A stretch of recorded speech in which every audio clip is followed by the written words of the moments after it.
Okay. Good morning. It's Wednesday, Parshas Chukas, and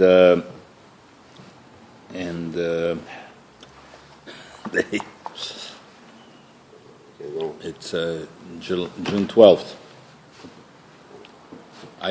Tomorrow's date. I don't know if I'll be here tomorrow to give a shiur, but tomorrow's date is June 13th. I always like to refer to June 13th as Taryag, because it's 6, which is the 6th month, and 13. So tomorrow is Taryag. Oh. All right.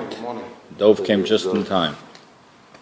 All right. So today is one day short of Taryag. Tomorrow is 6/13, June 13th. So today's, which is Taryag, right? Yeah. So today is Taryag -1.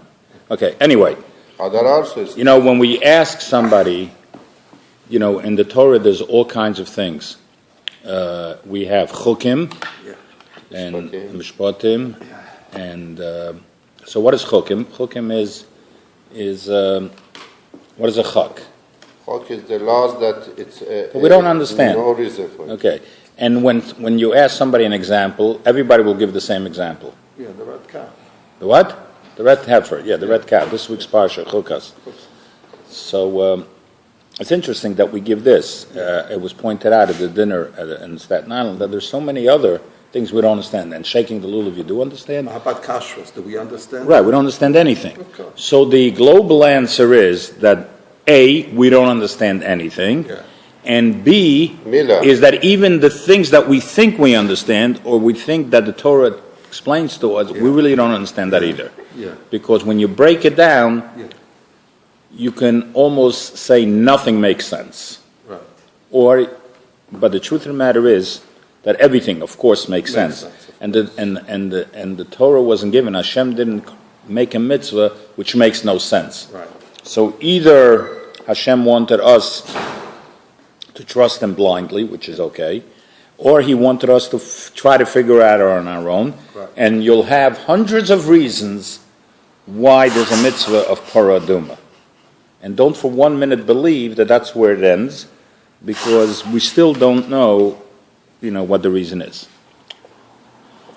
But one of the things which we should learn from Parah Adumah is that that we have to go, that it goes against nature, so to speak. It doesn't make sense that something that if you're tamei, it cleans you, and if you're clean, it makes you. It doesn't make sense. Nevertheless, Hashem tells us that just like Parah Adumah, there are other things that go against our nature. One of the things that goes against our nature was last week's parsha. Last week's parsha, there was an argument a fight between Korach and Moshe, and they were fighting about, Korach felt that he was the son of Yitzhar. Amram had Amram had 4 sons. It says Amram had 3 sons, Kahas, Levi, Merari, but Kahas had 4 sons: Amram, Yitzhar, Chevron, and Zuel. So Amram's sons became Moshe and Aharon, so they got all the big positions. He felt he was next because he was the son of Kahas. Meanwhile, he gave the Nasias, the leadership he gave to the baby Izuel. His son Elitzaphan ben Izuel became the Nasi. So he had a problem with that, and maybe a good argument for that. And he came and he taunted Moshe Rabbeinu. And he asked him like a question, like if you have a talus. This is not democracy, right? Right. That's what he's saying. That's this what is he's not saying. democratic. This is not democratic. And he made fun of him, and he says, if I have a talus shekulat chelis, if I have a 100% wool talus, do I still have to put on woolen tzitzis? Yeah, one string. Do I still need one string? Do I still need one string? So what did Moshe, of course, answer him? Moshe says, yes, you do. So he laughed at me. He says, how can it be? One string makes the whole, a non-tchelis talus makes it kosher. Yeah. And a whole tchelis talis, it doesn't make it kosher. It's sort of like the poradum. Doesn't make sense. So his argument made sense. What? His argument made sense. Everything he did made sense. Right. You could say the same thing.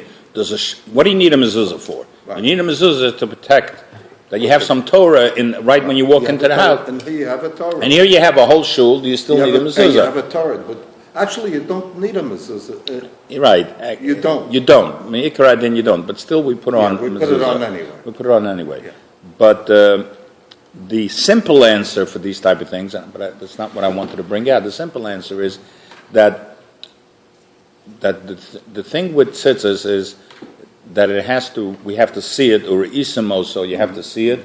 There's a chartim, and you should remember Yetzias Mitzrayim.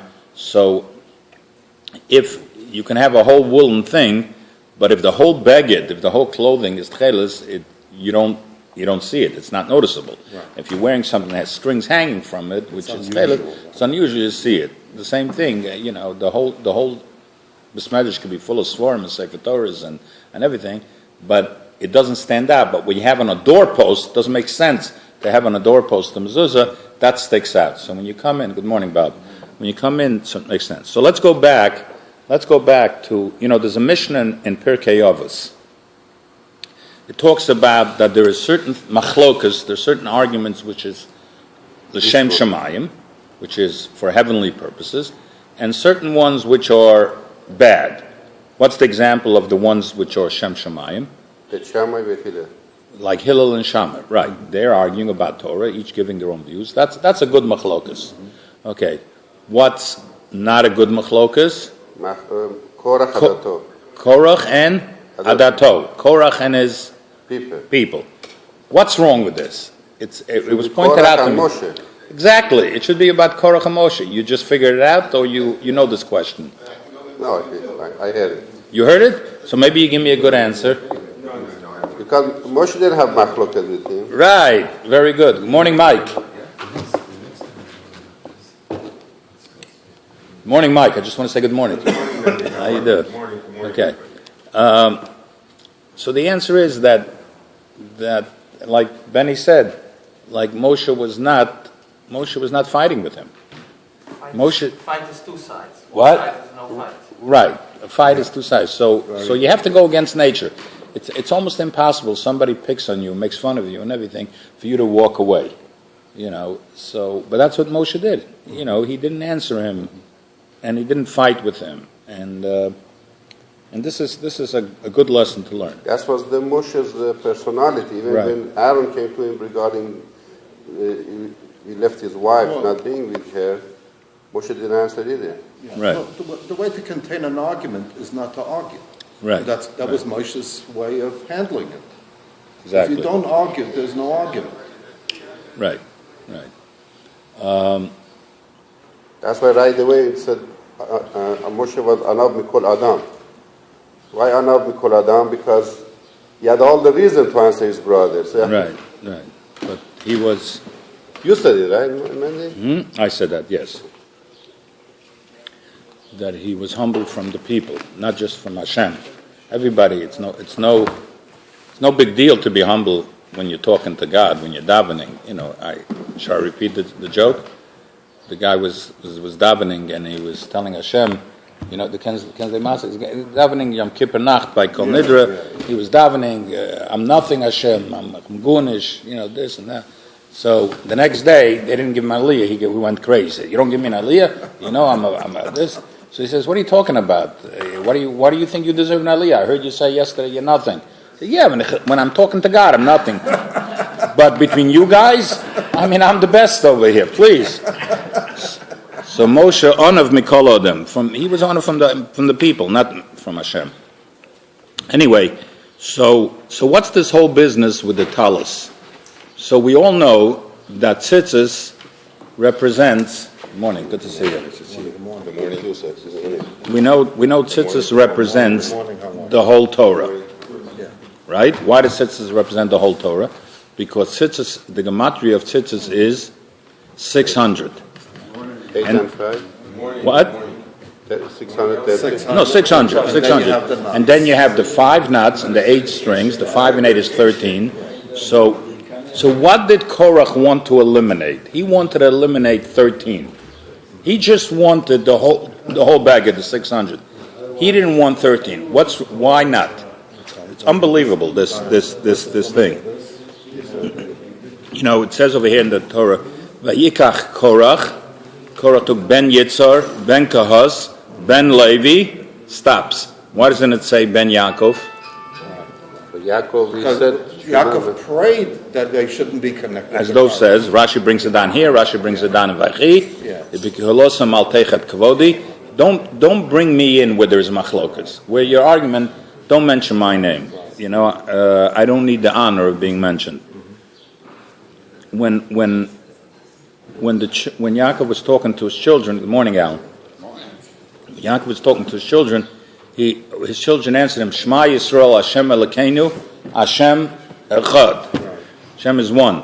This is what Yaakov wanted. You know, there was fights between the brothers, but ultimately they came together, and they also were Echad. What's the gematria of Echad? 13. That's what his goal was. That was his agenda. There should always be Echad. So Korach wanted to leave out the Echad. He wanted only the talis. He didn't want that extra 13. So that's why Moshe told him, even though you have 600, even though you have a whole tchelas, nevertheless, you still need that echad. Because if Jews are not united, if our brothers are not united, then there's nothing. Imein shalom, if there's no peace, there's nothing. The whole Torah was given only if there's shalom. And if you don't have peace, then everything falls apart. So that's the lesson we learn, and we should always be together as Jews, and certainly not fight, certainly not in the shul, except for Bob. Bob, get out of here. Boy. Because Bruce All right. says Yeah. we don't Okay. need it. Thank you very much for coming. Have a great day. Bye bye.